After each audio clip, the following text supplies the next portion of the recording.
to our special KWF Business Talk, K-pop dance evolution and global influence. We are so excited to have you all here, whether you are a K-pop fan, dancer, event organizer, or just curious about how K-pop has grown into a worldwide movement. This event is proudly hosted by K-pop Host, a leading platform dedicated to the global Korean entertainment news, and Be Success, South Korea's premier media outlet for startups and innovations. Together, we aim to bridge industries and audiences through meaningful connections. I'm Jessica, and I'll be your host today. We have an exciting discussion ahead featuring our distinguished speaker, Silvio, aka DJ Shiru. Hi. Hello, nice to be here. Thank you for inviting me. It's nice to have you here. Thank you for joining us. I'm happy to be here. Our guest today is someone who has played a key role in bridging Asian pop culture with Europe. Silvio, or better known as DJ Shiru, is the Director of Linguistic and Literature Institute Il Mulino and the founder of the Korean cultural organization K-ble Jungle. Right. And Silvio is also the mastermind behind the European K-pop dance contest, which has been a major platform for dancers to showcase their passion in Korean music. Beyond that, as a DJ, event organizer, and cultural ambassador, he has helped connect Korean and Japanese pop culture with audiences across Europe. So, once again, we are honored to have you here today. Let's talk about today's discussion. Our focus will be on 4 key topics: how K-pop dance has evolved to a global phenomenon, the role of European K-pop dance contests in shaping local K-pop communities, and then how K-pop's dance culture influences choreography trends worldwide, and also the challenges and opportunities of organizing this kind of K-pop dance events in Europe. But before we start the discussion, do you have any footage of the K-pop dance events so that we can see what it was like? Yes, well, I can show you a short trailer we prepared with footage from last year's European finals, which is the highest and most important event in Europe regarding to this. So before we see the trailer, I would like to explain a little bit how it works, that you know what you're going to see. So I started organizing at first in collaboration with local K-pop groups of friends who started organizing at first random dances. And they had a lot of enthusiasm, a lot of energy, but not really the professional preparation to organize large events because they are very young and the excitement is everything they have. But I mean, being that much older than the average of them, I started organizing the contests and giving something around the random dance that they did. And at first they organized them open air, like outdoor in a public square or in a park. But then I invited them to take these kind of events in my festivals because I work with many festivals. We always have an Asian cultural area. And since the moment they entered these festivals, some of them are really big, like 200,000 people, 150,000 people, then it grew a lot. And when other festivals saw that the festivals I work with had this successful content that was not as expensive as some other contents, but could attract a lot of people, they all wanted it. So at some point I had different contests around Italy. Italy is quite a big country, not huge, but not small. So at some point I had like 10 to 15 different contests. And then I thought, why don't we decide which crew and which solo dancer are the best in Italy? So what we did is every single contest became the selection for that region to send a representative of that region to the Italian finals. And then, unfortunately, when we were ready to start with the first year, the pandemic came. So for 2 years, we had to do it online and only with solo dancers, because you could not invite people to your house to dance together because everybody was in a lockdown. Finally, after 2 years of having it online, it started. And it's now the 3rd year of the Italian contest. And from last year, because I also work with other European countries, and so I launched this crazy idea, very time demanding, to organize a European contest. So I was already in touch with a few festivals around Europe, and I contacted some others, and they were very enthusiastic. So we started last year with the first European final. So every nation has regional selections and then the national finals. And last year, 7 nations, this year 8, because we are accepting 1 new nation every year. We don't want to grow too fast. They all send their finalists to Italy. And the video you're going to see is some short parts of what happened at the European finals. So if you want it, I can give it to you. It's coming, here it is. Can you see it? Can you see a blue screen?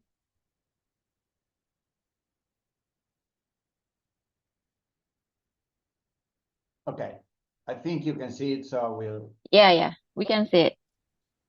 Okay. 여기에 오신 모든 여러분, 특히 콘테스트에 참가하시는 댄서 여러분, 코미콘과 케이블 정글이 주최하는 유럽 K-팝 커버 댄스 콘테스트 K-팝 댄스 파이트 페스트에 오신 것을 환영합니다. K-pop Dance Fight Fest is the first European championship of Korean dance on pop music.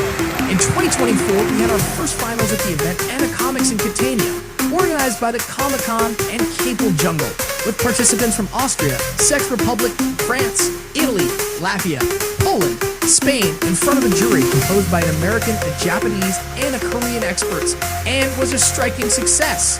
In the next years, more and more countries will join. Follow KDFF and join the fun. 1, 2, 3, go!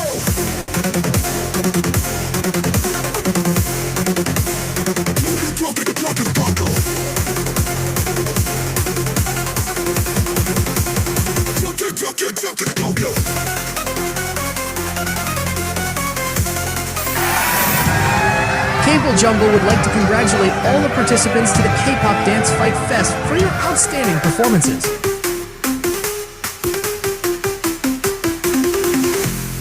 Okay, that was it. And France was the winner last year. You could see the crew at the end, they were like, yeah. That Yeah, was France. I was about to ask who's the winner. France was first. Okay, that's interesting to see the excitement of the dancers and the crowd. Yeah, That's there was a interesting. huge crowd watching it. Yeah. Okay, then without further ado, let's get into our first topic, shall we? Yes, I'm ready. Okay. What do you think were the key turning points that transformed K-pop dance from a niche interest to a global movement? Well, for sure. So at some point, before K-pop became so big, Japanese music was leading the Asian wave of influence. It was much smaller than K-pop is now, but there were a lot of fans, especially at these nerd otaku festivals. have always invited Japanese anisong singers or even traditional artists, and not many people knew about Korea. So the average Italian, and I would say the average European, had a vague idea that there was a country called Korea in the East, but not knowing much more than this. So one of the things that was an obstacle to the real explosion of Japanese music, I think, was that they were, and in part they still are, very strict about what they want to show. It's very difficult to get the rights to show their videos, to even publish pictures. And this could work 30 years ago, but with the internet, everybody wants everything available everywhere, whenever they want. And this was not possible with Japanese music because it was not on YouTube, it was not on Spotify. They only wanted to sell CDs. Unfortunately, they couldn't predict how the internet would change the music and the entertainment business in general.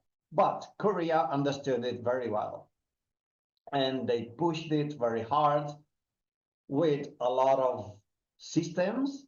So first of all, publishing everything, everywhere.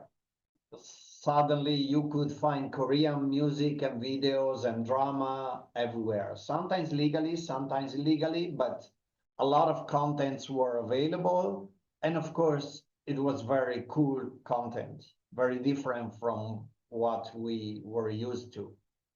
So if we talk about music, okay, we had hip hop music from the US and some other similar trends in dance. But K-pop was somehow different and the songs were very catchy. And some of the videos, we know Gangnam Style was the first very big hit. It was kind of weird from a European point of view to see these Asians dressed in a different style and doing this kind of funny dance. And that was the first time like something in a language that was not English or Italian or maybe French could be heard on standard radio. I think I had never heard on a normal radio station any other language than English or Italian before Gangnam Style. So that opened the gates. And then, well, we know the Korean government invested a lot in the spreading of Korean culture. And of course, money helps. Korea became from an unknown industrial productive hub to one of they called it the Asian tigers, I think. Like, it's difficult now to have a house in Europe with no Korean products. TVs and MP3 players, telephones, Korea is everywhere. And that helped push, because if you have money to promote your culture, then you can push it. And there was also, some things start very small, and the people who discover those small niches of pop culture, they're very proud of it. They feel very happy that they discover something different and they push it. And when you get a few creators and influencers that take K-pop, Korean contents and forward it in their stories, in their videos, they make video of reactions. These few pioneers made it bigger and bigger. And then quite a lot of importance, I think, had these otaku nerd culture festivals where you have cosplay and video games. And before Korea, we had Japanese culture areas and TV series with like Netflix series. And that was the perfect ground for the plant called K-pop to grow. So I think also thanks to the contests we organized, because you organize at first a small contest and you have 10 participants and 50 people in the audience, but you are inside a festival with 100,000 people, and everybody who walks near the stage, they are, oh, what is this?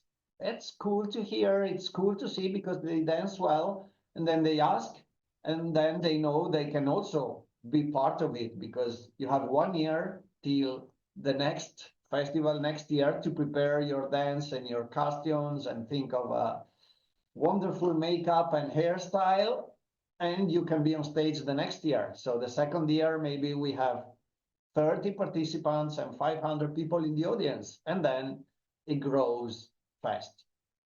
Again, probably the main point was the internet because everything was available there. And from there, it just exploded. Yeah, that's right. The changes from J-pop to K-pop, it's very huge turning point, right?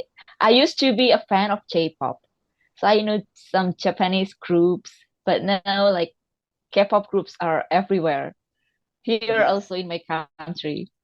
But actually, as a consequence of the fame that K-pop is experiencing, J-pop is also rising, and some other Asian cultural hubs are being more, people are being more curious about Asia.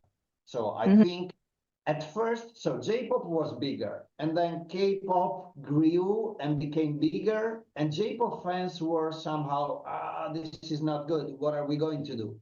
But then because of K-pop, people started to look at Japanese idols as well. So there's more request for that as well.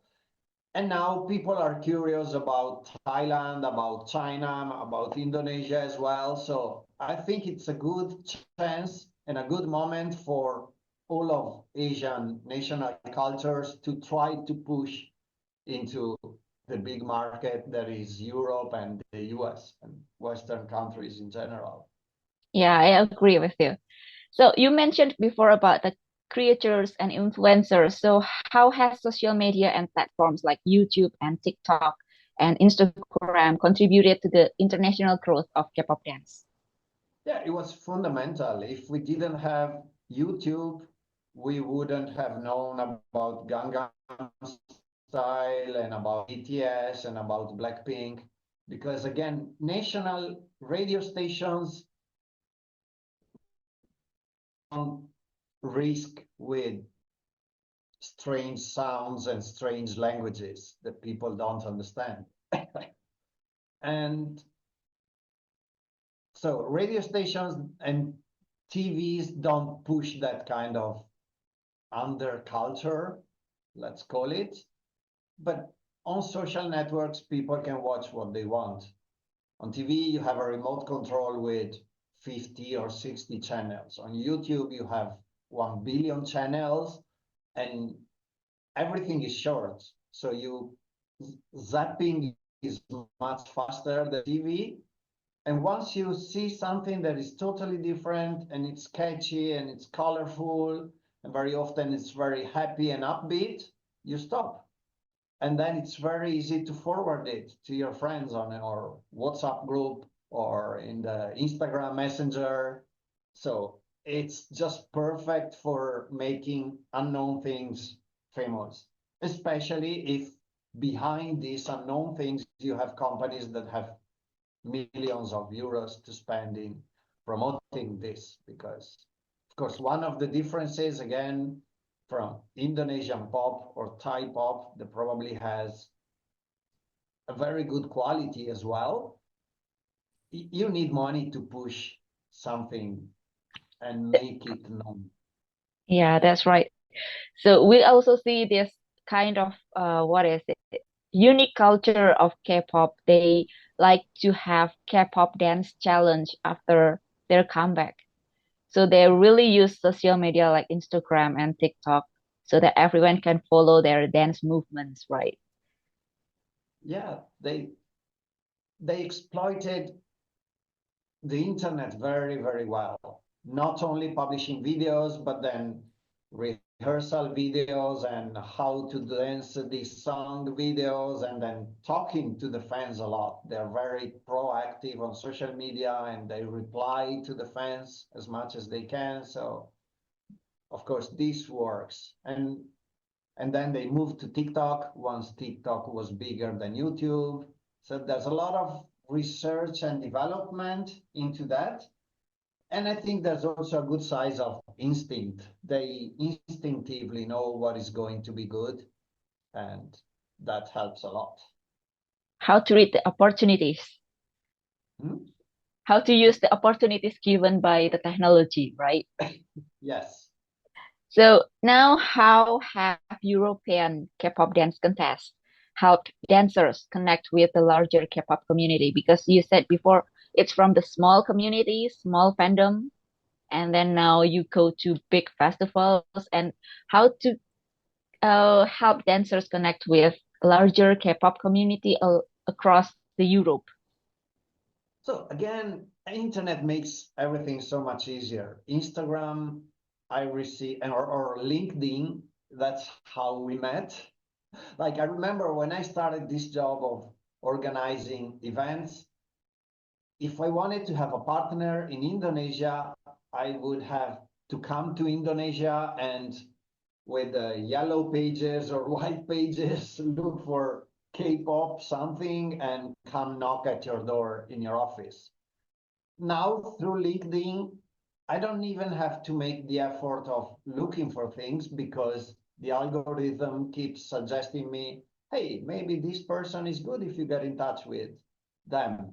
Or they posts from other festivals and other agencies and communities pop up, and I find them and they find me, and hey, you work on with K-pop? Yes, let's do it together. Yes, and here we are. This interview is because of internet. So Yep, that is the best thing. And then of course it that's helps a lot if you can travel. I travel a lot. I visit the festivals to make sure they are properly run and managed. And I like meeting people in person and having coffee or beer with them. It makes everything goes smoother. So I hope we can meet with all of you people following this interview. I hope we can meet in person one day. Come to my festivals in Italy. okay. Let's visit Italy and join the K-pop dance festival. That will be interesting. So, what are some of the most memorable performances or success stories from the European K-pop dance competitions? Well, the most successful fact is that I was able more easily than I thought to connect these festivals, because somehow they work in the same business and they could be, shall I trust this guy from Italy? Or they could be, this is competition. I want to have my own European contest. Why should I join one where I'm not the leading festival? I'm not the host festival of the finals. But actually, again, it was easier than I predicted. They were all, well, yeah, let's do it. And most of them invited me as a jury. So I was able to visit the festivals and talk to them in person, and that's very nice. The most personally rewarding moment was when the first European final was finished. It was like, wow, I really made it. 2 years ago, it was a dream, and I thought I will take, I don't know, 5 to 10 years to build this championship. But actually, in a couple of years, from the first idea to the real fact happening on a physical stage, I was like, wow, so proud of what I did and so proud of the team working with me, because everybody was really doing their best to make it successful. The crews that participated were very friendly and supporting each other, and when they were rehearsing, because they had the stage for a final general rehearse, they were all, you're so good, I hope you win, which is really, really nice to see. I hope we'll have the same atmosphere every year, because I want it to be a competition, but I want it to be a party where people meet and have fun together. That's the main point of the whole. It's a friendly competition Yes. that they can connect each other. Right. So how do these contests contribute to cultural exchange between Europe and Korea? Well, making the music known is the best thing. And so when we organize, especially in the big festivals, which have a larger budget, we often have presentations about Korean culture that people are very interested in. So we talk about drama, or we talk about the language, we talk about the food of Korea, skincare. There's a lot of interest for Korean products to make you look younger. So we have presentations in all of these areas. So it's not just the music, but the music pulls all the other aspects of the culture, of which, of course, I'm very happy. And I see it in my business because, again, I have a language school, and 20 years ago, we had maybe 3 students of Korean. Now we have not hundreds, but we really have a lot of students. And the fact that they listen to the music and they are interested as a consequence in the food, in the language, and they want to go to Korea, tourism to Korea has increased a lot. This helps, especially in these times where every nation seems to want to build walls and keep the foreigners out, keep foreign products out. I really dislike this way of thinking. These small things we are doing with culture, I hope they will teach the younger generation that building walls is a waste of energies and ideas, and it's just better to travel everywhere you want. And if I want to listen to African or South American or Asian music and buy products from that country, why not? I should. Okay, cool. We have talked about the K-pop choreography trends that have had the biggest influence. You mentioned about Gangnam Style, but do you have any specific K-pop choreographers or dance crews that you think have significantly shaped international dance trends? Well, another development is, until maybe 4 years ago, we never had K-pop artists in Italy. We would come to Europe and have maybe one concert in Paris and one in London, because they are the 2 biggest cities in Europe. So more people means it's easier to sell tickets. But from 3 years ago, and especially last year, there was really a big increase. Like Stray Kids had, I don't remember the number, but something like 60,000 people at their concert. And Blackpink are coming in August to Italy, which everyone's, wow, they now know Italy exists. And it's very, like, the fans are very, very happy of this. Not just because it's cheaper and easier to travel inside Italy, but because they are proud that, again, Blackpink noticed that Italy is on the map. So people are happy. And of course, well, after Gangnam Style, another important moment, I think, was when Samsung used BTS as a sound of one of their commercials on TV, because it was probably the first time or a real K-pop idol group was on TV. be only the sound, because I remember there was this girl with headphones going on a train, on a subway, and listen to BTS in her telephone. And I was like, hey, this is Korean. Ah, yeah, it's BTS on TV. Wow. And a lot of, like, often, so I DJ mostly with specific events for Japanese and Korean culture. But sometimes they invite me, or we organize K-pop contests in a shopping center, for example, where a lot of the audience has no idea about K-pop. And I often ask them, so have you ever heard K-pop? And most of the people my age, I'm out of the target of age of K-pop, but most of the people say, no, we don't know any Korean song. And then I play Gangnam Style, and then I play the BTS that was on TV. I think it was Butter, maybe. And the people are like, oh, wow, this is Korean. I didn't know.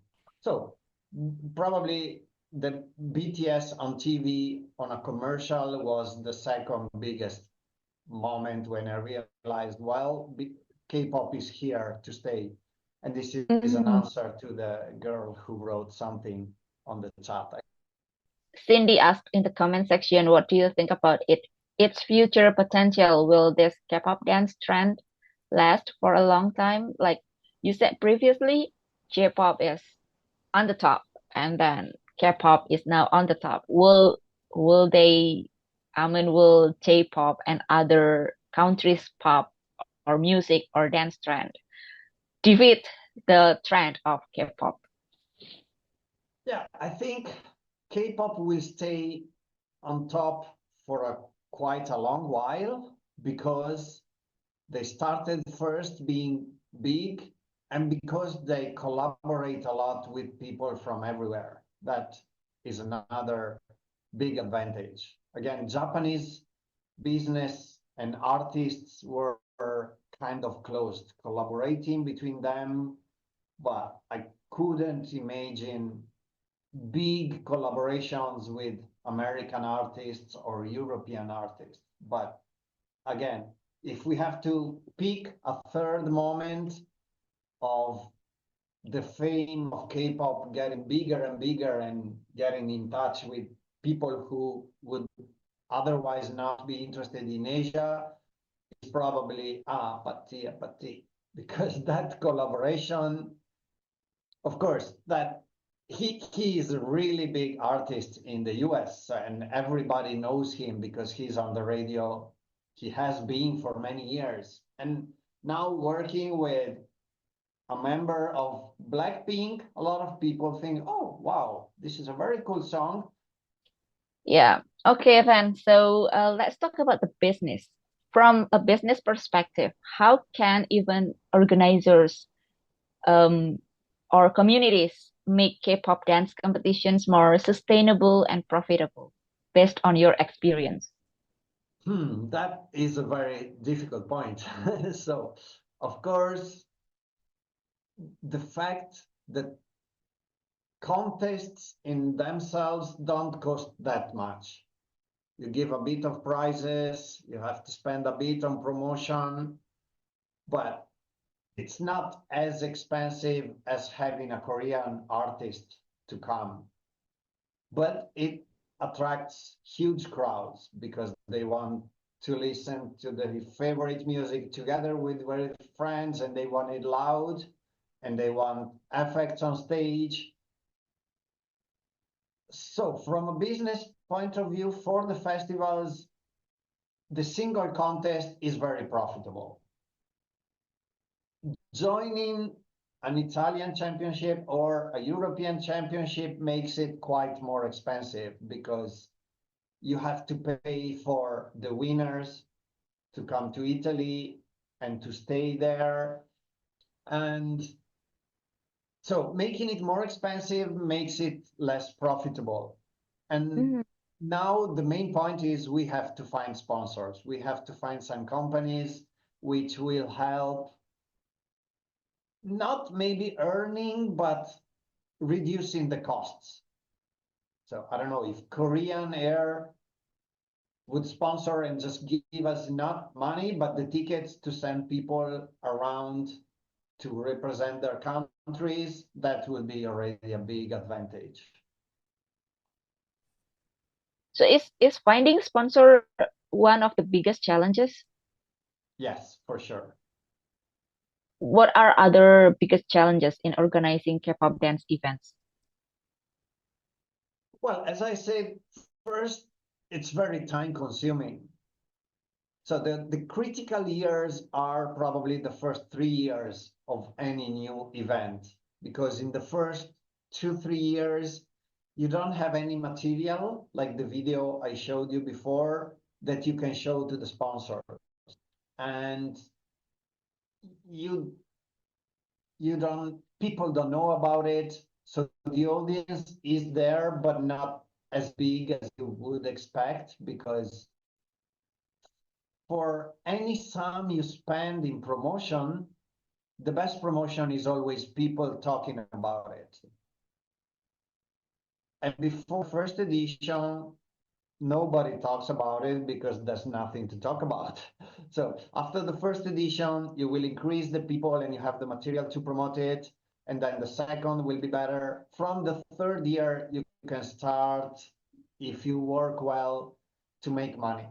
But the problem is, how do you pay all the expenses and have some money left for people who work hours and hours on this? There Right. is no answer. You just have to work for free at first and hope you can make money later. So the first 3 years is the crucial years. Yes. Okay, then. Okay, that was an incredible discussion. A huge thank you to Silvio for joining us and sharing your experiences and expertise. We also want to thank all of you for being here, engaging with us, and celebrating K-pop dance culture together. Before we wrap up, be sure to follow K-pop Post for more exciting events, articles, and updates on K-pop culture. And if you want to connect with Silvio or learn more about the European K-pop dance contest, stay tuned for more details. Yes, find me on any social media. Okay, sure. Once again, thank you for being part of this event, and have a great evening, have a great morning, and keep dancing to the rhythm of K-pop. Thank you, everyone.